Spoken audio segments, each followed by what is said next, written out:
What's your worst overprotective strict parent story? My mother had a form of OCD that meant that she always needed to be aware of absolutely everything and control everything.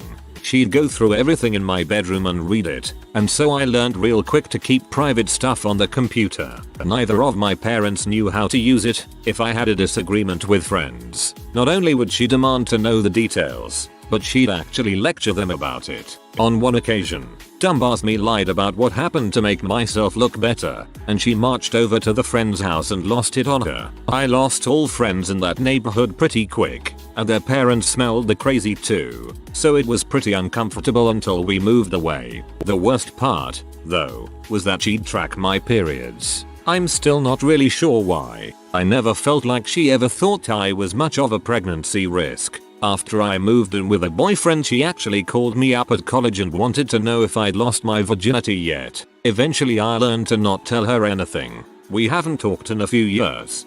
Ugh. I wonder how she'd have felt about child me. I was, and still am, insanely private. When I felt my privacy was violated, I'd get hysterically upset. I am really glad my mum didn't feel the need to search my stuff and pry. I often destroyed totally innocent stories I had written just because she found them by accident. I don't know why I am this way. My uncle lives alone and once went away for the weekend without telling my grandma. She called and he didn't answer. This was back before everyone had mobiles, so she got the police to break into his flat. He came home and thought he'd been burgled. Said grandma also called up the leisure center when my dad was playing five-a-side. He was called urgently to reception over the tannoy only to be told that grandma was calling to tell him it was icy at the top of the street and to be careful coming home. He was 25 at the time. Well, my dad didn't let me drive to my friend's house that was only 3 minutes away. I was 19 and I had my license for a year. I'd been driving to college every day. If it was your car, then your dad can suck it up. If it was his, then I doubt it was a protection thing.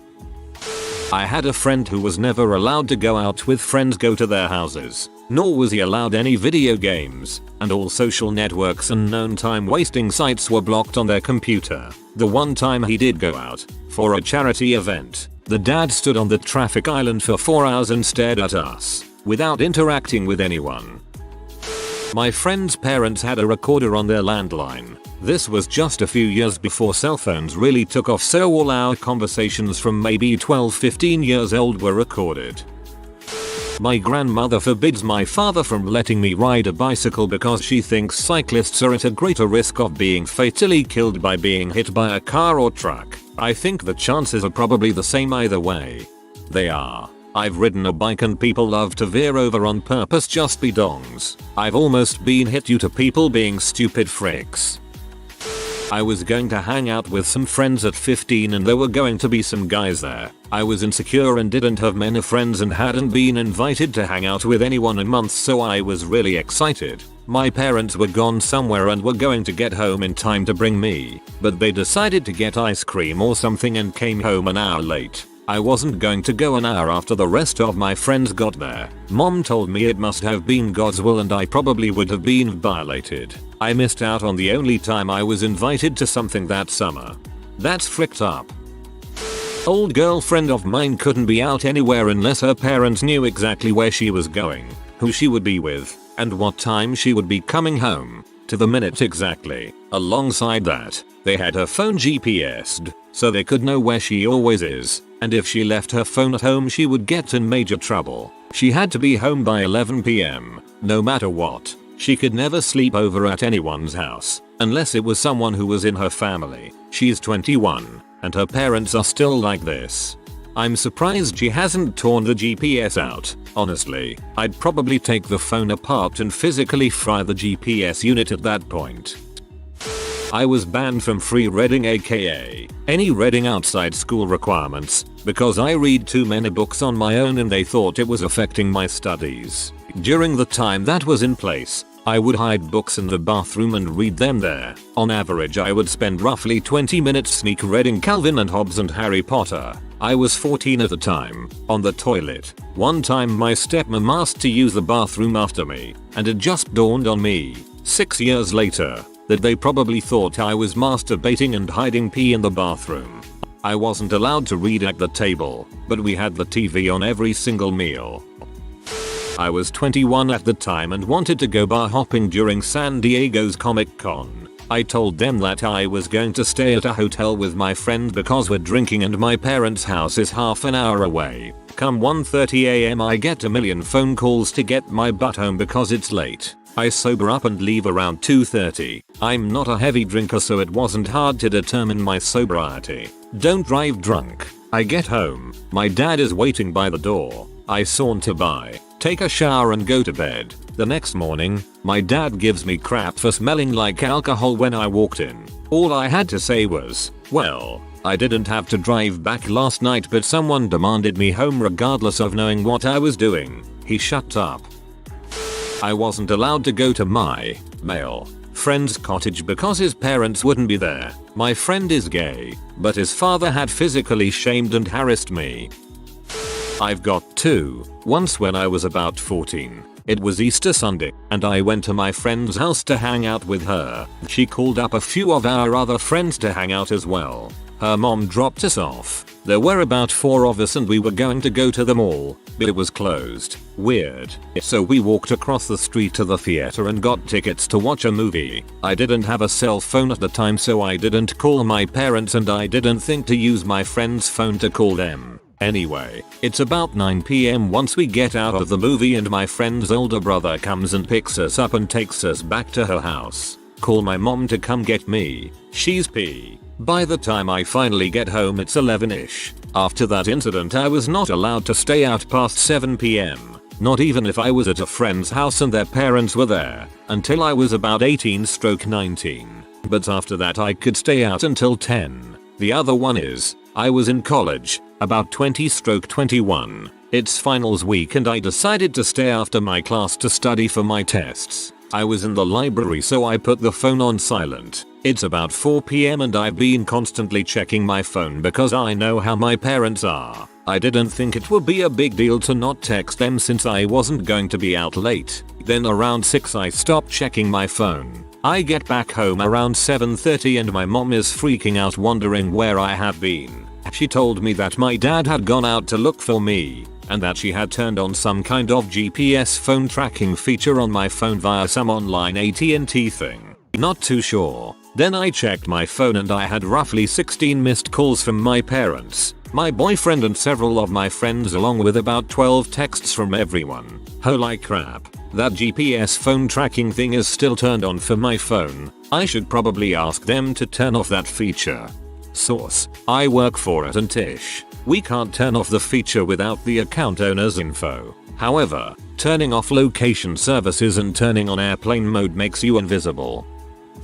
I went out with some friends who came to visit me from out of town. I was also home from college for the weekend. I didn't spend a dime on drinks and when I knew it wasn't safe to drive I gave the DD my address so I could arrive home safely. I even texted my parents throughout the night mentioning the names of the people I was with in the bars I was at so they would be fine. My friends take me home safely. I wake up the next morning and I'm suddenly grounded for the rest of the weekend because I shouldn't drink to get drunk. I'm 22. Also, they told me if I ever drink again they would stop supporting me. Going to nope out of that situation once I graduate. When I was 10, I wasn't allowed to watch the TV show Cat Dog. The main reason being that my older sister watched it and then had a nightmare.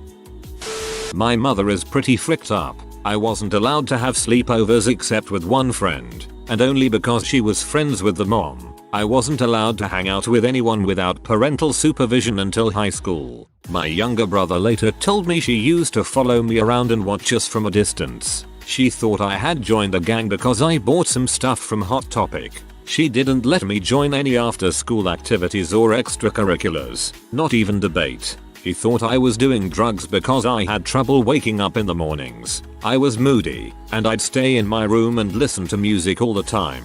She would complain to my teachers because I read books all the time instead of doing extra math homework. I'm very careful about not giving her anyone's contact information or the exact locations of where I hang out, because I know she'll overstep boundaries and stalk people. I once woke up to half my contact list on my phone deleted. all the numbers of people she didn't know, and ever since then I've always kept my devices secure. She found my journal where I doodled, wrote stupid short stories, brainstormed and ranted, that I kept hidden and private. She yelled at me for writing things that made her sound bad if somebody found and read it. It was hidden for a reason, women, and made me destroy the entries in question. This was a huge violation of my privacy and extremely invasive, and one of the main reasons I don't love her. I ended up developing a cipher for my entries and didn't write down anything personal. As a college freshman, I had to be home right after classes. I learned to schedule my semesters so classes were spread out throughout the day so I could be away from her and have some peace. I kept ignoring her, and came home around 7/8 every day, so she changed it to having to be home before dark. She's convinced that I'm sneaking around behind her back freaking random people. Even though I've told her a million times I'm not interested, I'm frigid. But every time I go out, even when I tell her the truth about what I'm doing, she asks if I was freaking. She used to call me 10 times a day, and I just stopped answering. Now it's only 2-3 times a day, unless I'm a bit late, in which case she'll spam me and call any friends whose numbers she has to interrogate them. I've only stuck around so far because she pays my college tuition and gives me food and a place to live. I'm leaving and never looking back soon as I graduate though, and don't have to worry about tuition. My mom caught me and my buddy smoking weed in my room when I was 16. I can't describe the scream that followed when she opened the door and smelled the weed. It was the most horrific sound my mom ever made. I can only accurately describe her reaction would have been the same if she opened the door and saw me stabbing a body or something crazy like that. Then she locked herself in the bathroom, continued to scream as if she was being murdered. When she came out, she drove us to CVS so I could take a drug test at 3 AM. I used to not be able to ride my bike outside of the driveway. It was dumb when I was a kid as I lived on a quiet street. I later found out that there was a pedophile down the street. Nothing insane, but I had a friend in high school whose family was Mormon. Met him when I was 15 or 16. Same circle of friends. So we'd spend the night at each other's houses and watch movies, play Xbox, etc. His parents would always call ahead and interview the parents hosting the overnight. As in, they had a list of questions prepared, and the parents had to answer them to their satisfaction. Always thought that was odd. His parents were actually really nice, great people, and I always enjoyed interacting with them when I was at his house. They were just really protective when it came to allowing him into new environments. I wasn't allowed to read any books that weren't godly, meaning they had to promote Christianity in some way. Harry Potter was of course the devil's book, but Lord of the Rings was fine because it apparently has parallelisms to the Bible. I got grounded for being home 10 minutes early because I was cutting it too close to my curfew time, 9 PM. I was 17 years old and graduated from high school. I got grounded every week. My life was a lot like Butters or hamburgers. My mom is crazy overprotective. I know she means well, but she has made life quite a headache at times. Some of the worst events include threatening to call the police on a diddler I met at a Renaissance fair. Said diddler was a 15-year-old guy I met who liked my costume and gave me his email. I was 14 at the time. He was with his mom at the fair, for crying out loud. When my mom caught me with the email, she insisted the kid was actually a creepy old diddler, despite the fact my friend's mom, who took me to the fair, tried to convince her otherwise. It took my dad intervening to get my mom to not call the police. My mom stalked me and my friends at another Ren fair. I was 17 then. She hid behind a tree when she was caught, then refused to admit to my dad that she was ever at the fair in the first place. I took a shower my first week at college and my mom tried to call me when I was unable to get to my phone. In the span of the 15 minutes I was in the bathroom, she called 50 times. The campus police also showed up to my room shortly after to check on me. I thought my dad was going to have her committed after that. Her reason for calling the cops was that she thought I killed myself because I was mildly homesick earlier in the day. WTF. She threatened to leave my dad because he was okay with me picking up my friend from a train station late at night. I was 24 and no longer living at home for this event. She also threatened the same thing anytime my dad didn't agree with her. Needless to say, he calls her bluff now and she never leaves. Even my grandmother, her own mother, laughs at her threats. My mom tries really hard to be a good parent, but she simply can't help her fear. She lost her father in a tragic event, and I think that fact and the fact I am an only child made her the way she is. Thankfully I don't live with her anymore, so I'm hoping the worst is behind us. That's some crazy crap, Ricky. I lived with my grandparents, and one time we had a conversation, and this is about how it went. Grandparents: you need to get out of the house more. Me: can I get a car? Grandparents: no. Me: can I get my license? Grandparents: no. Me: can I get a ride with a friend to go somewhere? Grandparents: no. Me: can I leave the house? Grandparents: no. This still makes me laugh. When I was 13, I spent my allowance on glossy women's magazines, Cosmo and Cleo, for those Aussies playing at home. These magazines are very open about fricking, and living in a strict Christian household, it was fascinating to me. One day, when all the family were gathered, my cousin found a sealed section containing large pictures of dongs. I'm talking A4 sized. Before I could stop her, she grabbed the magazine, opened it to a spread of 2 A4 sized dong pictures, and dumped it on my mother's lap, declaring, "Look auntie, Blocoyot's mum." The room went silent. At the time, my mum and I were both mortified. She threw out my entire collection. Now, we are no longer Christians, and mum and I can have a great laugh about the Great Dong Lap incident. My parents make up rules without much of a reason beyond that they're irrationally scared. Some such rules are: I am not allowed to work as a waitress. I am not allowed to sleep in the same room as the boyfriend I live with when we visit my parents' home. I am not allowed to lock my door. Mother will check at 2 AM and knock until it is locked. No online shopping. Never bring meat into the house, not even kibble food for the cat. I am not allowed to take out student loans to pay for college. They insist on paying, claiming it would make them look bad in our ethnic community if they didn't. When I was young, I couldn't watch Captain Planet because the witchcraft they used went against my mother's good Christian values. I also couldn't watch the Smurfs, but I haven't the faintest idea why. What I did watch though, on a regular basis, was dinosaurs, not the mama, which was pretty vulgar if I remember right. Parents tried to read my journal. They said they stumbled upon it, but that's a lie. It was duct taped to the bottom of my bed, surrounded by books and old board games. But for about a week I taped it to my inner thigh until I gave up looking for it. That's dedication right there. There was a girl that shared a mutual crush with me. Parents wouldn't let her date me because I'm not Jewish and they are. But your kid would be Jewish. I was seeing this girl. Her parents stole her phone, read our text message conversations, called to let me know what's going on. Her family was very religious. We had been texting some obscene things very recently, so they read probably everything we had been saying the past week. I get a phone call from her mother, asking me questions about who I was, age, etc. Basically some weird threat that her and her husband were aware. A month later I never heard from her again. Most likely because her parents didn't want me seeing her because I wasn't religious. Couple years later at 19 she's married to some religious boy. I came home with a bloody nose one day from a friend's house and I went immediately to sleep when I got home because I was really tired. I awoke the next morning with my mom waving a C-test kit in front of my face. She saw the bloody tissues in the toilet and assumed I was snorting coke.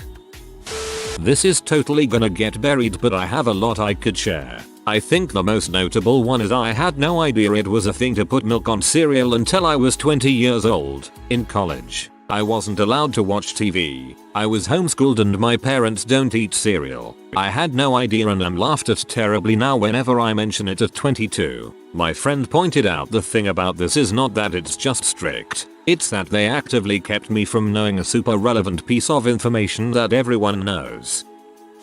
Kid in my class in 6th grade wanted to take a retest on a test because he thought his parents would be disappointed in his grade. He got a 98 on the test. The teacher didn't let him retest. My parents have been convincing me to get a girlfriend since 7th grade, figuring out possible relationships, prying about female friends. Heck, they even asked if I was taking anyone to homecoming last year when just joined high school. Well, Now I have a GF and I took her to see Divergent last Friday. My parents said that I was too young to go alone and they wanted to be in the theater with us. But it's not like we're stalking you, they relented when I said I'd go with other people as well. Jokes on them. I lied. Not mine, but a friend of mine. We were in our chemistry lab last semester and it was running late. Ends at 9:40. It was nearing 10:30 because, yeah, it happens. Her parents start calling her incessantly. She answers and they're yelling at her over the phone that she should have been home. Why is she out so late? That she's getting drunk with her boyfriend, etc. We're in our 20s by the way. She's getting agitated. Her alum is beginning to crystallize finally, and she's trying to explain that she's in a laboratory, shouldn't be on her phone, and she'll call them when she's done. Not good enough. They're insisting she's lying to them. She ends up handing her phone to our professor so he can talk to them. If it were anyone else, they'd realize that he speaks far too eloquently to be a 20-something. Not to mention his voice certainly suits someone who is technically retired. Professional, but clearly amused. He hands the phone back to her. More screaming. Somehow they don't believe her still. She hangs the phone up after our professor poses in front of the clock waving to the camera. We're graduating soon, and her parents are going to have to accept that she's moving assuming we get into pharmacy school. If you are new to the channel, you can subscribe. I publish new videos every day. Until then, check another video.